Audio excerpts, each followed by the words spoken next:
I am very, very proud of this. And those two. Got the Brussels growing. Actually, I'm sorry. That's the Calabara broccoli. Carrots are growing underneath there. It's supposed to be cauliflower, but yep, that didn't work out. What are Brussels sprouts? I learned a valuable lesson. Yesterday, I built this. Well, rebuilt that. Y'all saw in the last video that it was already done. But the lesson I learned, as you can see, I've got it kind of makeshift anchored for now. I've got to wait a few more days before I can really do anything else to this because it's going to have T-posts. Now, you know, these pallets, they're not terribly heavy, but there's enough in there that it can fall over. And I did. I lost 30 foot of fence yesterday due to falling over. I had to redo all this and kind of hate redoing work that you've already done. One thing I really did want to touch on, though, is there's a lot of people out there that might look at this and think he's building things with pallets. He's got the tarp and this and that. I wanted to make something very, very clear. I'm not doing this to impress anybody. I am doing this to try to help people. The only way I know how to help people is by showing them what can be done, and even with basically nothing. Pallets, that might not be everybody's dig. It used to not be mine, to be quite honest with you. When I was a kid, my dad had me break these down, and that was a punishment. And as almost a 40-year-old man, it's still a punishment, but it's also a blessing in disguise because a lot of this lumber's heat treated, it's good. And other people they look at it as trash. The best pallets that you can get your hands on, and I should be able to get my hands on some of these pretty soon to show you as an example. But when they're building subdivisions, they bring windows, like the window panes and everything. They bring those in like 12 foot by 5 foot pallets. Those are made of 2x6s that are 12 feet long, and the actual crossboards are usually 1x4s or 2x4s. So that is a lot of money worth of wood right there. I mean, and there's 3 2x6s, right? So each one of those 2x6s, I don't know what they're running now, but I do know during the pandemic and all the stuff that was going down there, they were running like $30 a piece. Right now, I think they're still up like $12, $15 a piece for a 12-footer. And they're heat treated and everything, so they're good.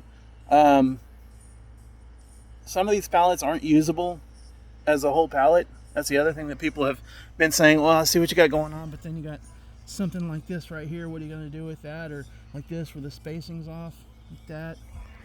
It is free wood. It is not going to look good right away, but the final product, that's what you want to look good. A lot of people, what they do is they slap this up, they stop, and they say, I'm done. I got a fence. It's going to rot out in a couple of years, and then they call it a day. It's not a good idea. If you're going to spend the time to put it up, why not stain it?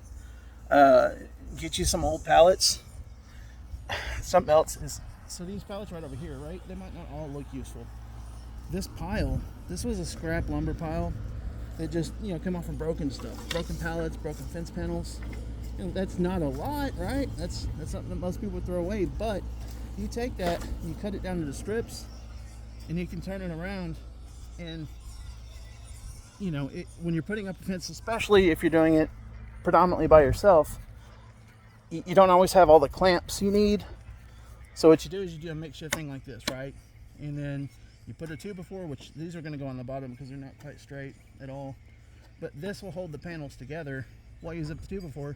Then you take this off, and then you reline the top with the same thing. These are like $1.76, 6 feet long. And it looks really, really beautiful. You can do this quite cheaply. I think I've got start to finish just on the fence pergolas, less than $50, maybe $60. But these aren't perfect, but they're perfect enough to where these are brand new. I bought these at Home Depot, and they didn't cost me an arm and a leg. They were like $1.75, $2.75 a piece or something like that. It wasn't terrible. If you have the money to not do this, if you have the ability to drive a nice new vehicle and you can do things that financially are available to you that may not be available to me, then hey, good luck. Go for it. Don't think for a heartbeat that if I could afford to go to Lowe's that I wouldn't be going and buying a couple of already done things, if you will. But I'm not gonna. I got too much riding on this, health-wise as well as financially, and it's got to look good. One thing you got to remember when doing a DIY project: if you're buying land from somebody, especially in a situation like this, right? Wonderful lady I'm buying my land from. I'm not going to drop her name because that's nobody's concern, but she's a wonderful lady. She has worked with my wife and I up and down, left and right. She is a great woman. But that being said, she has expectations, which are actually in our lease agreement, or mortgage agreement, I guess is what you call it. And that's that your land has to look good too. You can't have, a bunch of piles of random stuff. That, most people would say, oh, that's a pile. That is a pile. These are neatly stacked. If you've noticed, I went through the extra trouble to make sure that they're all, just so where they're supposed to be. Uniformly spaced. I did that because I'm not in an area to where people are really going to say too much about it, but I do want to respect those who have been there for us and helped us. But back to the project at hand.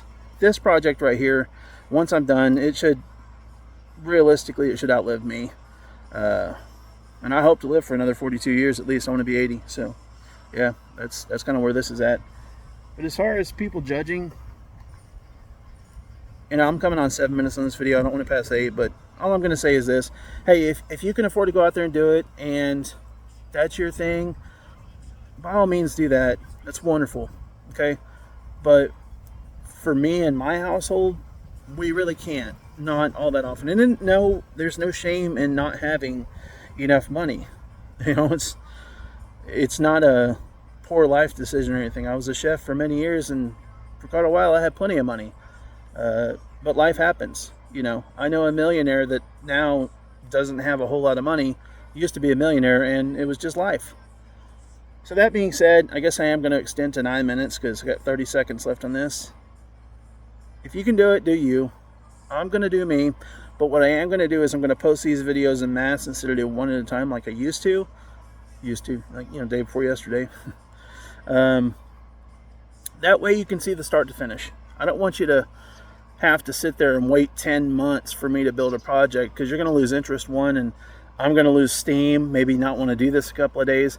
I'd rather just save up, 15, 20 videos and drop them. Once that's done and you actually see some of the product that we've got being built and, some of the projects getting done, I think that'll not only encourage me to do the videos every single day, but it'll also encourage you guys as the viewers to kind of see what we got going on. Because right now I'm noticing there's a lot of people not really happy with what I got going on, and I can't blame them. They don't have the same vision I do, and they don't see the end result just like I do in my head. But it'll get there. It will get there. Anyways, till that time comes, guys, drive safe.